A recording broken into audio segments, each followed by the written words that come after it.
Bismillahirrahmanirrahim. Assalamu alaikum everyone. Welcome to my channel Education Arena. Hope you all are doing well.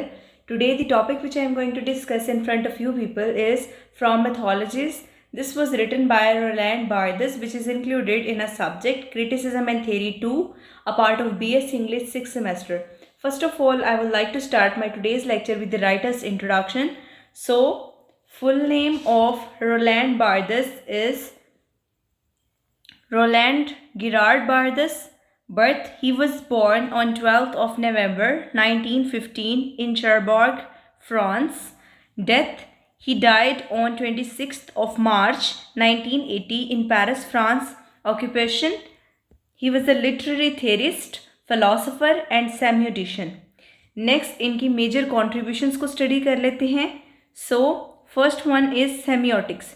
अब semiotics क्या होता है? Semiotics is basically the study of science and symbols as a significant part of communication and meaning making. ठीक है, semiotics इस चीज़ की study है कि जो साइंस हैं और सिंबल्स हैं बेसिकली क्या हैं कि मीनिंग मेकिंग का और जो कम्युनिकेशन है उसका एक सिग्निफिकेंट पार्ट है. ठीक है, उसके बाद स्ट्रक्चरलिज्म है. स्ट्रक्चरलिज्म एक ऐसी अप्रोच है जिसमें अंडरस्टैंड किया जाता है कल्चरल जो फिनोमिना है उसको अंडरलाइंग स्ट्रक्चर्स के थ्रू. ठीक है, स्ट्रक्चरलिज्म वर्ड से आपको पता चल रहा है कि जो कल्चरल फिनोमिना है उसको अंडरलाइंग स्ट्रक्चर के थ्रू जो है वो अंडरस्टैंड किया जाता है. Next, post structuralism critic of structuralism है. ये एम्फोसाइज करते हैं बेसिकली कि जो मीनिंग है उनकी इंस्टेबिलिटी को, ठीक है, और रीडर का क्या रोल है उस चीज़ को. तो ये जो हैं ये रोलैंड बार्देस की मेजर कॉन्ट्रीब्यूशंस हैं. नेक्स्ट हम चलते हैं इनके की वर्क्स की तरफ. तो सबसे पहले मिथोलॉजीज़ है 1957. इसमें बेसिकली क्या है कि एनालिसिस है जो कंटेम्प्रेरी मिथ्स हैं और कल्चरल सिंबल्स हैं उन चीज़ का. ठीक है, उसके बाद राइटिंग डिग्री 0 1953. ये एग्जामिनेशन है लिटरेरी लैंग्वेज और स्टाइल के कॉन्सेप्ट की. ठीक है, उसके बाद है द डेथ ऑफ ऑथर 1967. ये आर्ग्यूमेंट है against the authorial intent in interpreting text. Text को इंटरप्रेट करने में जो ऑथोरियल इंटेंट है उसके अगेंस्ट ये एक आर्ग्यूमेंट है. ठीक है, S/Z 1970. It is a detailed structuralist analysis of Balzac's Sarracine.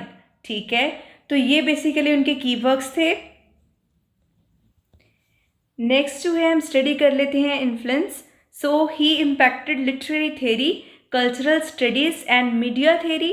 More over he pioneered ideas about the role of reader in creating meaning. तो बेसिकली ये सारा इसका जो है ये बायोग्राफी है किसकी? रोलैंड बार्देस, जिन्होंने फ्रॉम मिथोलॉजीज़ जो है ये लिखा है. नेक्स्ट हम चलते हैं फ्रॉम मिथोलॉजीज़ बाय रोलैंड बार्देस. इसका इंट्रोडक्शन ये बेसिकली एक सेमिनल वर्क है या जो कि रोलैंड बार्देस ने 1957 के अंदर पब्लिश कराया था. ठीक है, ये एक बुक है. इस बुक के अंदर डिफरेंट एसेज हैं जिनकी कलेक्शन है जो एनालाइज करते हैं जो कंटेम्प्रेरी कल्चर है और मीडिया है उसके डिफरेंट एस्पेक्ट्स को सेमियोटिक्स और स्ट्रक्चरलिज्म के लेंस से. पीछे हम सेमियोटिक्स को भी स्टडी कर चुके हैं कि क्या है और स्ट्रक्चरलिज्म को भी. तो बेसिकली इनके लेंस के थ्रू क्या किया जाता है कि जो कंटेम्प्रेरी कल्चर है और मीडिया है उसके डिफरेंट एस्पेक्ट्स को एनालाइज किया जाता है. और फ्रॉम माइथोलॉजीज या मैथोलॉजीज क्या है? ये एक बुक है जो 1957 के अंदर पब्लिश कराई गई थी बाय रोलैंड बार्देस. और ये क्या है? ये कलेक्शन ऑफ एसेस में डिफरेंट एसेज हैं. आगे जाकर हम इनको स्टडी भी करेंगे. बार्देस जो है वो एक्सप्लोर करते हैं कि कैसे कल्चरल फिनोमिना जो है वो फंक्शन करता है मॉडर्न मिथ्स के तौर पर. ठीक है, और शेप करता है और रिफ्लेक्ट करता है दो चीज़ों को, सोसाइटल वैल्यूज़ को और आइडियोलॉजीज़ को. तो इन दोनों चीज़ों को क्या है कि कल्चरल फिनोमिना जो as a myth, modern myth के तौर पर काम करता है वो बेसिकली शेप करता है और रिफ्लेक्ट करता है सोसाइटल वैल्यूज़ और आइडियोलॉजीज़ को. और बार्देस जो हैं इसके अंदर एक्सप्लोर करते हैं कि किस तरह से ये होता है. ठीक है, नेक्स्ट हम चलते हैं इसके ओवरव्यू की तरफ.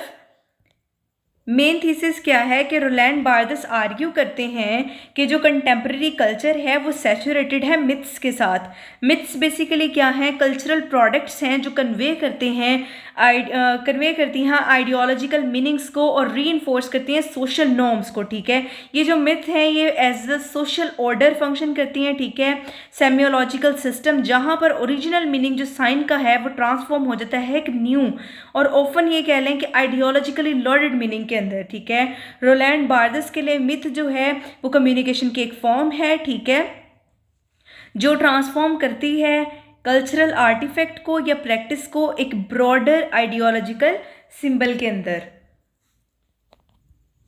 नेक्स्ट हम चलते हैं इसके की कंसेप्ट्स की तरफ। ठीक है, इस बुक के की कंसेप्ट्स की तरफ चलते हैं। सो सबसे पहले क्या है कि मिथ एक सेकंड ऑर्डर सेमियोटिक सिस्टम है। ठीक है, जो रोलैंड बार्थेस हैं वो डिस्टिंग्विश करते हैं एक टेक्स्ट की लैंग्वेज, जो एक टेक्स्ट की लैंग्वेज होती है उसे फर्स्ट ऑर्डर सिग्निफिकेशन कहते हैं। ठीक है, और मिथिकल और आइडियोलॉजिकल लेयर जिसको सेकंड ऑर्डर सिग्निफिकेशन कहते हैं। तो इन दोनों के दरमियान में ये क्या करते हैं, डिस्टिंग्विश करते हैं। नेक्स्ट क्या है, इस फ्रेमवर्क में मिथ्स जो हैं वो कंस्ट्रक्ट की जाती हैं बाय ट्रांसफॉर्मिंग हिस्टोरिकल और सोशल रियलिटीज़। ठीक है, इनको ट्रांसफॉर्म करना किसके अंदर, नेचुरलाइज्ड और सेल्फ एविडेंट नैरेटिव्स के अंदर। नेक्स्ट क्या है, फॉर एग्जांपल एक सिंपल इमेज है एक एडवर्टाइजमेंट के अंदर। ठीक है, वो कन्वे करती है एक डीपर सोसाइटल वैल्यूज़ को या आइडियोलॉजीज़ को, जैसे कि कंज्यूमरिज्म है या नेशनलिज्म है। फॉर एग्जांपल आप देखते हैं कि एक इमेज है एडवर्टाइजमेंट के अंदर। ठीक है, तो वो बड़ा ज़्यादा ना डीप आपको मीनिंग दे रही होती है, डीप आइडियोलॉजी प्रेजेंट कर रही होती है, डीप सोसाइटल वैल्यू प्रेजेंट कर रही होती है। ठीक है, तो ये इसकी एग्जांपल यहाँ पर जो है वो बताई गई है। नेक्स्ट हम चलते हैं मिथोलॉजी एंड आइडियोलॉजी की तरफ।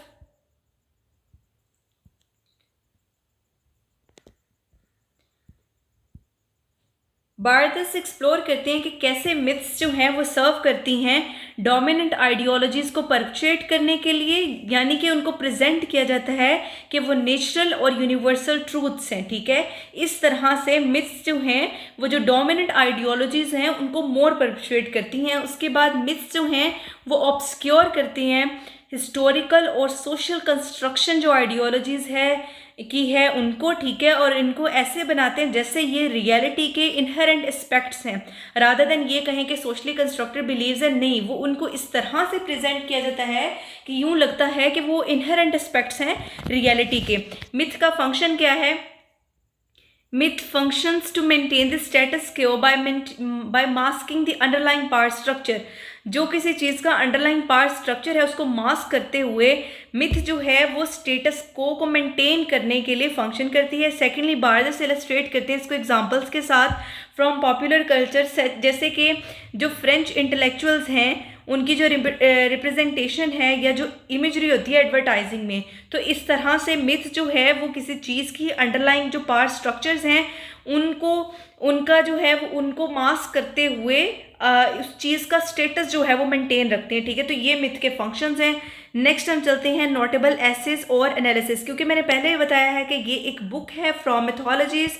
ठीक है, इसके अंदर डिफरेंट एसेस की कलेक्शन है, तो अब हम वो भी स्टडी कर लेते हैं। सबसे पहले वर्ड ऑफ रेसलिंग है, ये एक ऐसे है। ठीक है, इसके अंदर क्या है कि बार्थेस एनालाइज करते हैं प्रोफेशनल रेसलिंग के वो एक फॉर्म है स्पेक्टिकल की जो कन्वे करती है मॉरल और सोशल वैल्यूज़ को एग्जेजरेटेड कॉन्फ्लिक्ट के थ्रू। ठीक है, क्लियर कट डिस्टिंक्शन जो है वो देखने को मिलती है गुड और इवल के दरमियान में। ठीक है, वो आर्ग्यू करते हैं कि रेसलिंग एक मिथोलॉजिकल रिप्रेजेंटेशन है स्ट्रगल और हीरोइज्म की, और ऑडियंस को इंगेज किया जाता है इस तरह से कि उनका कल्चरल नॉर्म्स जो हैं वो रीइंफोर्स होते हैं। ठीक है, नेक्स्ट क्या है रोमन एम्पायर, ये ऐसे एग्जामिन करता है रोमन एम्पायर की इमेजरी को कंटेम्प्रेरी कल्चर के अंदर और कैसे ये एक मिथोलॉजिकल सिंबल है पावर और ग्रैंडर का। ठीक है, उसके बाद जो है बार्थेस सजेस्ट करते हैं कि रोमन सिंबलिज्म को यूज़ करते हुए मॉडर्न कंटेक्स्ट के अंदर बेसिकली